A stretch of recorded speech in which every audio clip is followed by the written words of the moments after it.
Hello বন্ধুরা, সকলে কেমন আছো? আশা করছি সকলে খুব ভালো আছো। বন্ধুরা, এইটা হচ্ছে আমাদের অনেক পুরনো লেবু গাছ। আর এই লেবু গাছটা হচ্ছে আমার ঠাকুমা থাকাকালীন লাগিয়েছিল।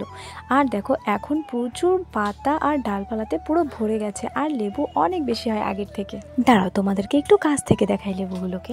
আমি ভেবেছিলাম একটু শরবত বানাবো, কিন্তু সেইটা তো আর হয়নি। কিছুক্ষণের মধ্যে আমার বাবা চলে এসেছিল, আর আমার বাবা আসলে একটা তো খাবার নিয়ে আসবেই।